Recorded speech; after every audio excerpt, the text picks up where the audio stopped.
Welcome to Mr. News Art Class. It's wonderful to see your smiling faces.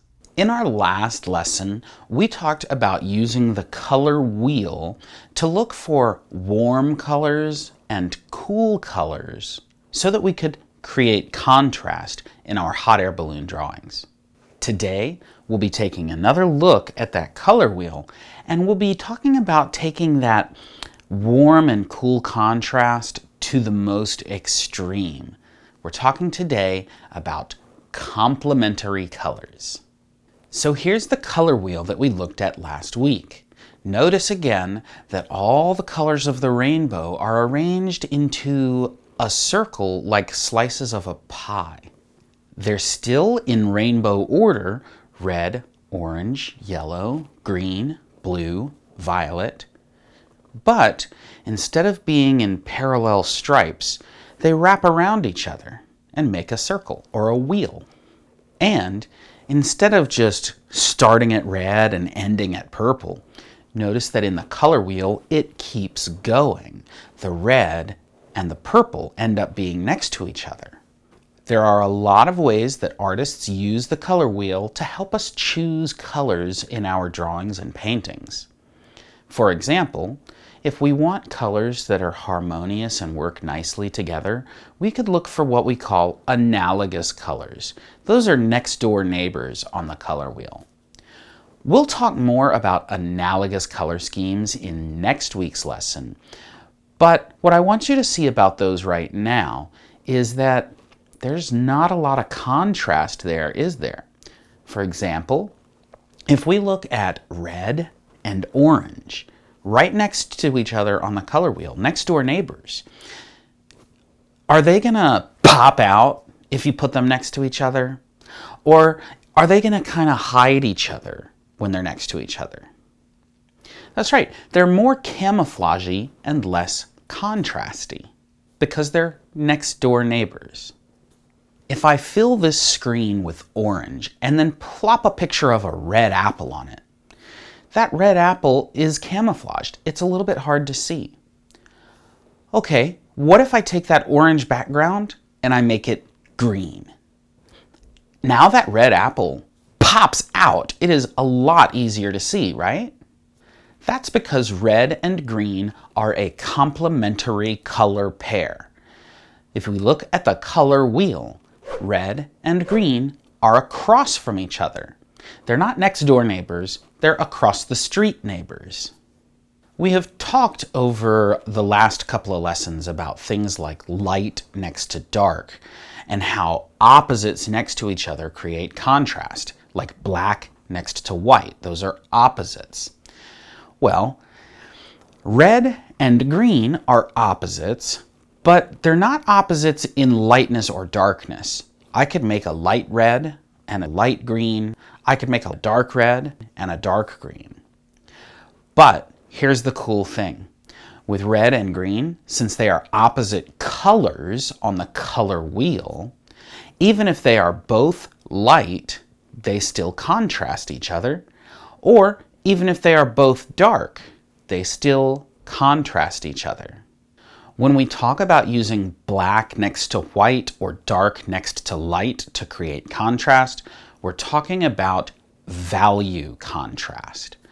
But when we talk about using warm and cool colors or complementary color pairs, opposites on the color wheel, we're talking about color contrast. There are three sets or combinations of colors that we call complementary pairs. You've already seen one, red and green. Those two colors together make a complementary pair. If we look at the color wheel, we can easily find the other two sets or pairs of color that are complementary. Just look for a color and see what's across from it. What's across from purple? That's right, yellow is the across the street neighbor from purple. So yellow and purple are a complementary color pair. All right, what's across from blue? That's right, orange. Orange and blue are across the street neighbors, so orange and blue are a complementary pair. I find that the easiest way to remember these three different complementary pairs is to think about Christmas, and if you're a fan of football, Auburn and LSU. Now, I don't watch any football myself, but here in the southeastern United States, everybody knows Auburn is orange and blue and LSU is purple and yellow. Going back to the color wheel one more time, I want you to notice that each of these pairs of complementary colors includes one hot color and one cold color. So these complementary pairs are taking what we learned in last week's lesson about hot and cold color contrast and taking that to the extreme by using the most different, the most opposite of those hot and cold colors. In today's drawing, you're going to be choosing two colors. That's one pair of complementary colors. If you want to choose red and green, you can choose red and green. If you don't like red and green, you could choose blue and orange. Or the third choice would be yellow and purple. Are we going to use yellow and orange? No, those are not a complementary pair. But Mr. New, what if my favorite colors are blue and green? Can I use blue and green? No, those are not a complementary pair. But Mr. New, what if I want to use brown? Did you see brown anywhere on the color wheel? We're going to leave those colors for another time. Today, you're going to choose a pair of complementary colors. Your picture will either be red and green, or it will be blue and orange, or it will be yellow and purple. Okay, so before we even consider using colors, we're going to use a black marker or black crayon to draw some outlines, and then we're going to add color to it. So for starters, grab a black marker, a black crayon, a black pencil, something black, and follow along here. We're going to start with two big circles, one on each side of the page. And notice I have my paper vertical, and somewhere about the middle or higher up from the middle, I'm going to make a ginormous circle. And you see how it goes off the edge a little bit? That's fine. That's actually good. And then over here on the other side, another ginormous circle. Okay? Notice they both kind of go off the edges of the page. That's step number one. Step number two is going to be to turn those two circles into ginormous eyeballs. You could do that with just a dot in the middle for the pupil. Or if you wanted to get like super fancy, you could make, the iris, which is the colored part of the eye, or, however you want to handle it. It's totally up to you. I am going to do both the pupil and the iris. But if you wanted to just leave your eyeballs as just a dot in the middle, that's fine too. Whichever.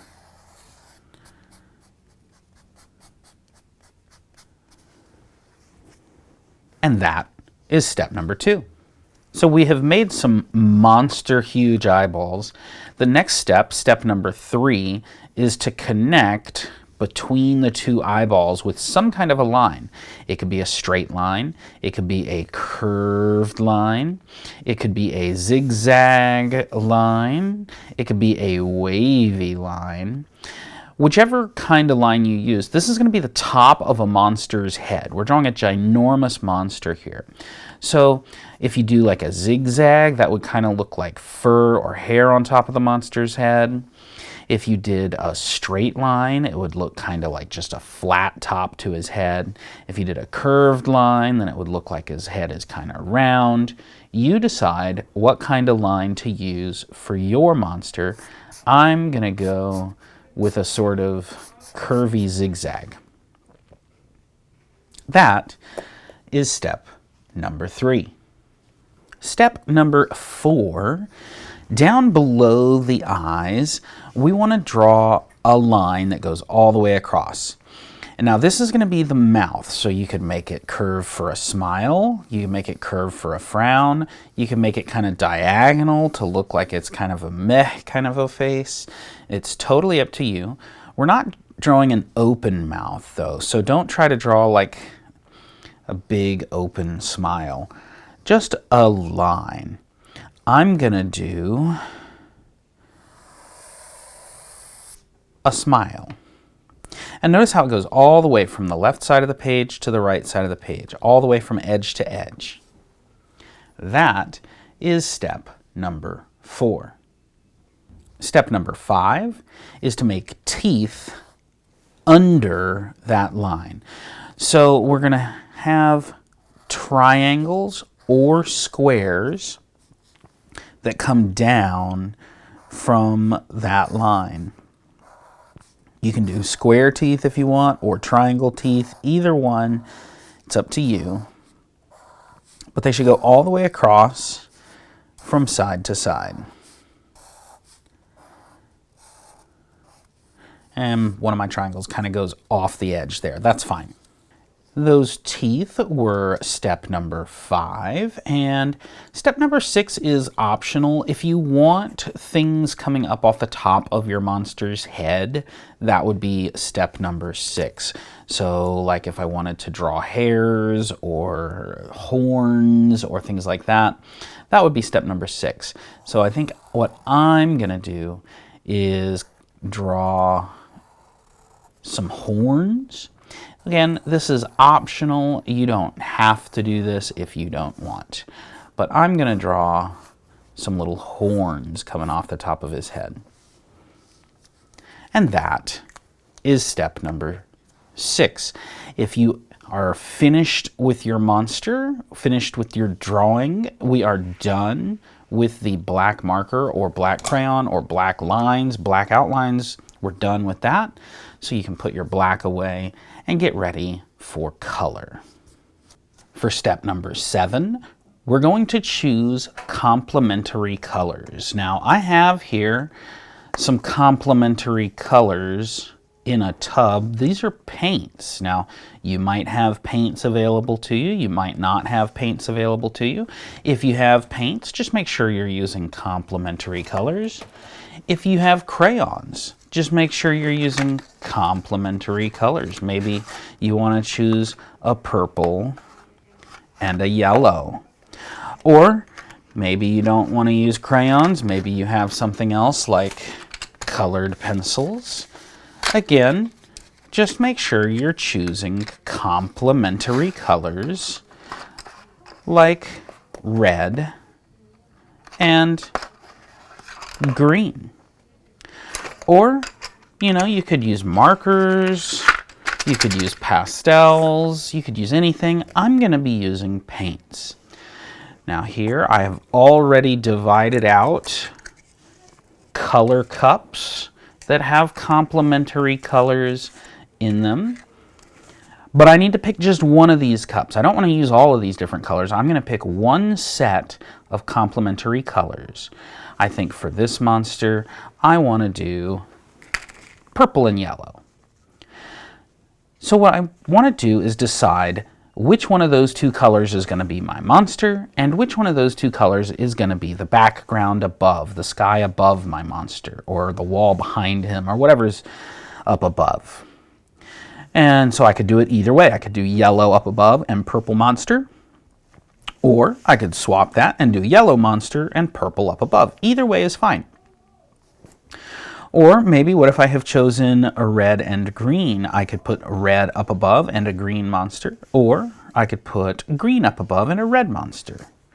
What if I've chosen blue and orange as my complementary colors?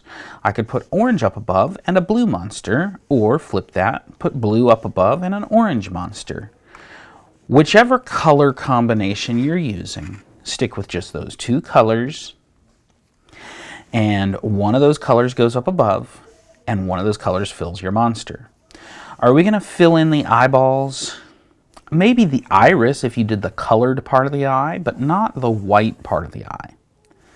Are we going to fill in the teeth? No, those should stay white. The horns, yeah, that's kind of tricky. If you drew horns like I did, I'm going to leave those white. If you are going to color those, then they need to be the same color as your monster, not the same color as the top. So, I think what I'm going to do is have, do I want my monster yellow or do I want the sky yellow? I think I'm going to do a yellow monster. So I'm just going to fill my whole monster. Take my time, go neatly up against the lines. I don't want to, I don't want to go over the lines, especially not filling in the eyes or the teeth. So I'm going to be careful here as I paint around the mouth and as I paint around the eyes. I don't want to spread this paint out. I don't need big glops of paint. And I'm going to be careful up here at the top of my monster's head. I don't want to put the yellow up above. I don't want to cross over that line. I'm going to fill this whole area in though. Now, if you're using little paint cups like this, you don't need a whole lot of paint. I can spread a little bit of paint a long way just by making sure it's not thick and gloopy gloppy on my paper. So anytime I have thick gloopy glops on my paper, I'm just spreading it out. See, I've only got a tiny little bit of paint in here, but I'm going to take that on my brush, and instead of putting it there and just having a big old glop, I'm going to spread that out and fill this whole area. And when my brush gets dry, I'll grab a little bit more. If you're using markers or crayons or colored pencils, take your time to make sure you're filling completely without leaving big gaps of color. You don't want to have big empty spaces. You want your coloring to fill completely and neatly. And I don't want to stop at the mouth. Notice I kind of started right underneath the eyeballs and I'm going down to this mouth line. But my monster doesn't stop there, does he? This area down here under the teeth is also going to be part of my monster. So I am painting right up next to this line at the edge of the mouth, at the top of the mouth. But then I'm also going to paint down below the mouth. Let me finish this top part first though. Here we go, almost there. Careful up against that line.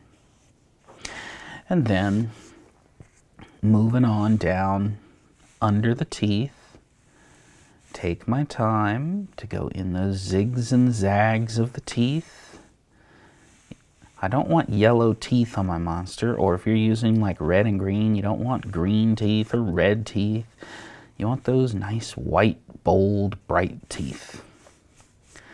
Make sure your paint or your color or whatever you're using goes all the way to the edge of your paper.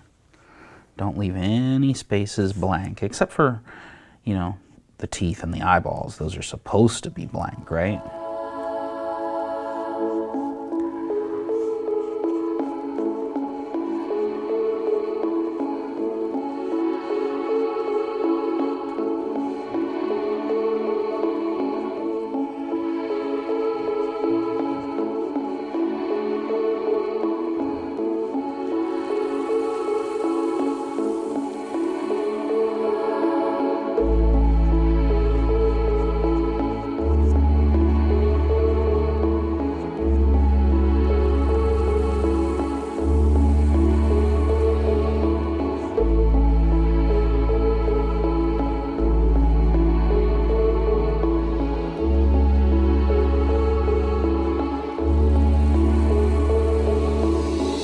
And there you have it. See, I didn't even use all of my little yellow paint in there, and my whole monster is yellow.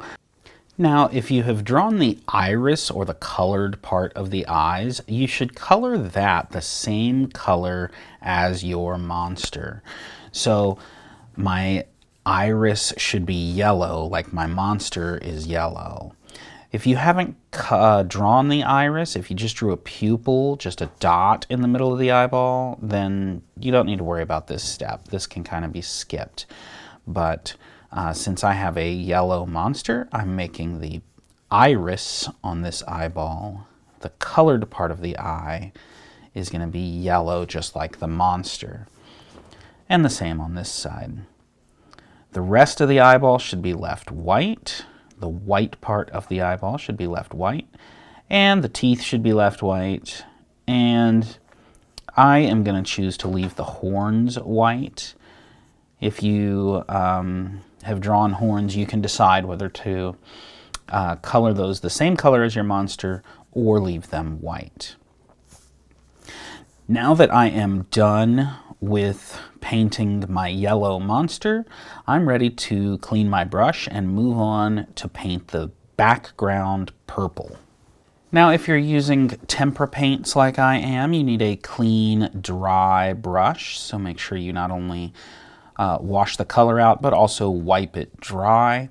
If you're using markers or crayons or colored pencils, you don't need to worry about any of that. When I paint up here, I'm just going to use the opposite color, the complementary color, and I'm just going to follow the exact same thoughts of being very careful around the edges, making sure that I don't go over my lines, spread the paint out. Even this tiny little bit here is going to be way more paint than I need if I spread it out. And you get the idea. Take your time. Fill it completely. I don't want to scribble it and then leave little white gaps. I want it to be completely full all the way to the edges without any white gaps.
And that's finished.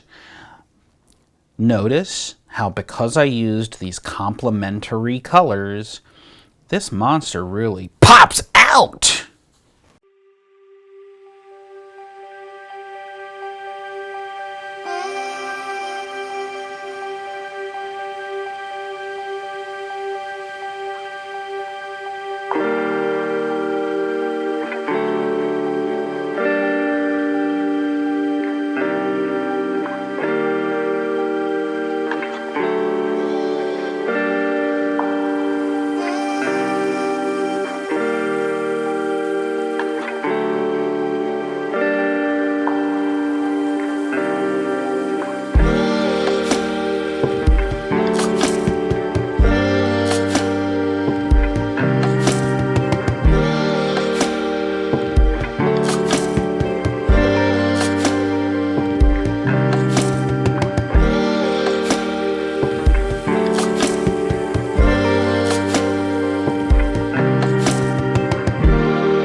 And just to show that this works with any set of complementary colors, I did one with each set. So you can see blue and orange, you can see yellow and purple, and you can see red and green.